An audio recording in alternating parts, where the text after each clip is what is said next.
You're listening to Opie and Anthony. On the virus, Sirius-XM. Gonna make you feel good inside. You see someone getting out of a cab, go grab the door. And when what would make him feel good is to actually pick up the $1 that you dropped for the kid. And I would say, yo, man, leave it up for the kid. You know? And the child gonna say, he'd steal my $1, you know? Yeah. And I'm gonna walk away, the little kid gonna beat you up over that $1, you know? I said, I did what I could do, you know? But on a serious note, I am dead serious. I'm retired from the Postal Service on West 38th Street, Midtown Station. You did everything, it seems. You have a lot of life experience, my friend. Well, I used to be a musician on stage. I played with the Bronzes records. What did you play? I played the lead guitar. The songs you hear on my website, I wrote I played every instrument, and I write all my songs. All the songs that I write is for me to motivate me about talking about issues of rent. We're getting old. I remember when I had all black hair. I remember when I could take my shirt off and I see nothing but egg rolls. Now when I take my shirt off, I see the crate. So, but it's not about us anymore. As we get older, the body breaks down. You know, some of us can. Somebody asked you this morning. They said, "Well, Mr. McMillan, how was it this morning when you got up?" "Oh man, I found it hard getting up this morning." And my mother said, "Oh son, don't say that. That sounds nasty." Hey, either way, that's I gotta say, when we first saw you, we all thought you were just out of your mind. But I mean, you're not crazy. This Jimmy McMillan is not crazy at all. He's passionate about what he believes in, and he has some knowledge behind him. I mean, taking the mountain down—that's a little crazy. Well, plenty of mountains up there. I don't know how we're supposed to do that. We're all supposed to get a shovel. Bulldozing the mountains to create your own cable network company. Yeah, bulldoze the mountains. I'm an Army Corps engineer who represents the United States military. As an engineer, I know we can bulldoze those mountains. We can put cable companies up there. We can put telephone companies. We can put our own oil reserve. We can put industrial. Yes. And why haven't the think of the jobs to build all this? But can't we just keep the mountain and maybe bulldoze Flatbush and put all the cable companies? Well, the way the murder rate, the way the killing is going on in Flatbush, maybe that wouldn't be such a bad idea. Jimmy McMillan, everyone. The children, people are working 8 hours a day and 40 hours a week, and they wonder why there's so much killing. Why the kids joining the gang? Because mother and dad is not home. They're working 3 jobs to pay the rent. Have you ever thought about that? Have you ever thought about if the rent wasn't so damn high, maybe mothers would be home? I know some of the fathers I know, the mothers and fathers are broken up because in my neighborhood, it's all about money. Bitch, you ain't got the money. I'm out of here. Because, they're leaving because of money. It has destroyed family values. What is wrong with us as a human society? Are we really paying attention to what's going on? The gangs, you got whatever the names are there in the street, they wouldn't exist. If the mothers, I know some mothers can whoop some butts from Jamaica. I'm in Brooklyn, man. Yo, man, you come out there like that, get your behind in the house, But I have a gun law. If I apprehend someone in the state of New York that has a gun, they're using your address, I'm going to give you enough time to call and turn them in. If you don't do that, we're going to come and padlock your house and you out in the street. If you have a child, we're going to adopt them or put them in foster care. They had enough warnings out there. You've been warned long enough. Read my lips. Jimmy McMillan is not playing games. I'm not a politician. I'm taking a tough stand on life, restoring family values.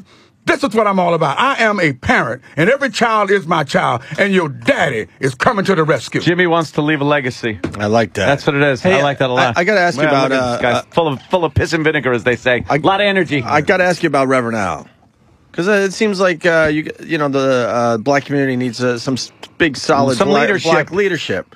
And it seems like everyone leans toward Reverend Al, or that's what we see because he's on the TV representing Black America. I felt insulted because of the media stayed away from me for a long time. It's almost like if I wasn't a black minister, I was nobody. And I had somebody said to me that one day, why don't you do what Reverend Al do?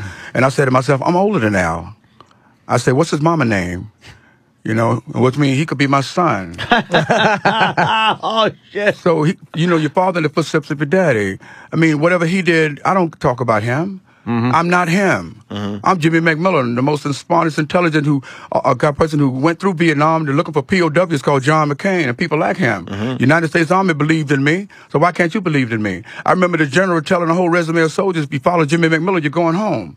Jimmy McMillan is here today in 2010, sitting in your radio station talking. So I say to all the people, you vote for me, you're going to get you out of this mess. So the same thing applies. I may be funny, I may be crazy, but the United States Army depended on me to bring all the soldiers home. You're a white soldier, you lost your leg. Who you turned on to get you on that helicopter and get you back? Jimmy McMillan. I got 3 Bronze Stars from serving the war in Vietnam. Helicopter flying after we dropped the Marines off and Marines stepped on a landmine. I jumped my ass out of the helicopter. I'm not leaving without you, brother. The helicopter, the lieutenant got mad. Why you doing that? You crazy or something? Yes, I am. I'm not going to leave him behind. You bring your ass back down here and get me. We picked him up, and this is what went on in Vietnam. I don't care about my life. I didn't. Well, if I put that uniform on to save these soldiers in Vietnam who was on a vigorous attack, how could I be concerned about me? And the same thing apply. I don't care what they write about me. I'm not caring about Jimmy McMillan. Jimmy's selfless. Jimmy is selfless. I'm concerned about you. I want you to be able to get up out of here and go on a vacation. When the last time you had a vacation? When the last time you took a girlfriend on a vacation? Damn. When the last time you took the children on vacation? It's not about Jimmy McMillan. Probably not. So you can write all the stories you want to write about. We get 7 weeks vacation. And I want you to full disclosure. I don't think you're talking about us. The white Here's what I want you to do on vacation. Yeah. I want you to do something you would never do. I did it, and it freaked me out. What'd you do? I want you to go to the beach. And I want you to get butt naked. I want you to walk the street butt naked. Yeah. I did that. I went on the beach and I took my clothes off. And here comes this brother Cave walking past me with a thing dragging in the dirt. I said, oh shit, I want to put my pants back on. You know? And then I'm walking by. Everybody's like, everybody's being themselves. And I went and stood in the water and I grabbed my hand. I'm trying to hide what I got. And then I thought, you got a small wiener? People not paying attention to that. You got to be proud. Yeah. I look wee-wee, But when that water hit it would shrink. When the water, shrinkage. But we call it shrinkage. Most importantly, I bring this up for a reason. Where is your sense of humor? Mm-hmm. Can you tell a joke anymore? No. Everybody is so uptight that you can't tell a joke or you'll offend someone. Those days is over. Look at me. Hey, like I told the Viet Cong of Vietnam, look at me. They ran the other way. What was your? I would too. Yeah. What was He's a very intense-looking guy. Yeah, I wouldn't mess with him. What was your unit in Vietnam? I was with the 1st Cavalry. I was with 2 different units. With the Engineer Brigade, I was driving the truck to the convoy. I was driving the truck. Had a machine gun in this hand, shooting out the door to Viet Cong while they would hit the truck, and I had a 45 in this hand. I learned how to drive the trucks with my legs because I had to get the supplies to the end of the route. I was trained. I'm a marksman with a pistol and a machine gun and a rifle, and we were getting killed too much.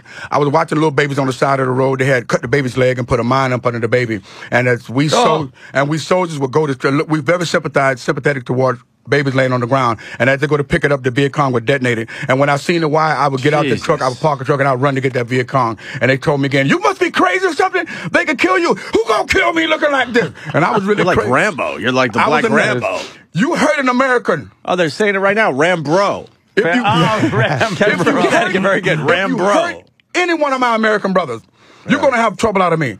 So what are you looking at now? The American families are hurting. The President Barack Obama need help. His constituents don't understand what he's doing. He need help. I'm coming to his rescue in a sophisticated way by running for governor of the state of New York to show them how this is to be done. And I'm not playing. Jimmy McMillan took an oath before he joined the United States Army. They made me raise my right hand. I'm still under oath. Take an oath of loyalty to this country. I'm still that veteran. And the people need help, and here I am. Rent is, y'all help me out. Rent is too damn high. God bless Jimmy McMillan. Wow. I don't know what else to say. What type of karate do you practice? I gave it a name because it was more deadly. Boom, stop your heart from being with just a touch. Many times in Vietnam, I couldn't fire my rifle, so I had to attack you in the dark, and just like this, I need to kill you.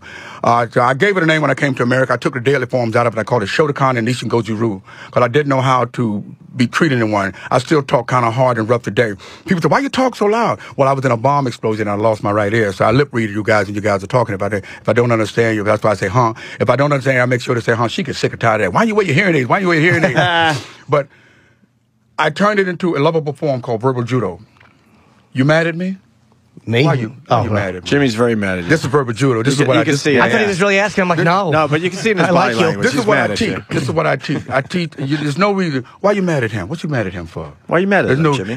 There's somebody here you may not get along with. You need to walk by them tomorrow and say, good afternoon. And then when you do that, they're going to say, what you He's saying good afternoon all day around this place. And this is what you need. And this is what you want to do. Don't wake up with a bad attitude. If you do, you have a problem. If you're mad at your wife or your girlfriend, you got a problem. You need to go somewhere and train your mind. That's what I did. I'm a single man. Nobody want to be with me. I was making out with this girl one day and I said, rent. She said, what? What'd you say? Who they rent? I'm by myself because I talk about rent too damn much. Free your mind, you ass about.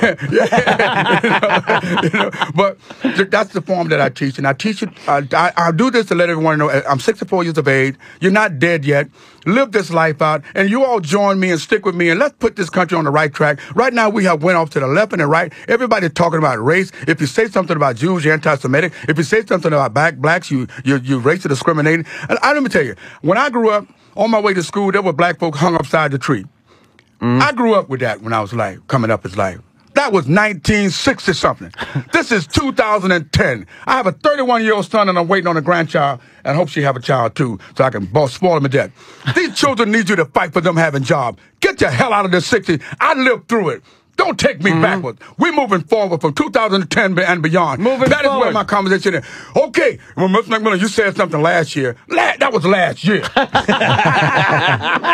love that. Brilliant. That was last year. I fucking love you. The Virus. Sirius-XM. This is the Opie and Anthony Show.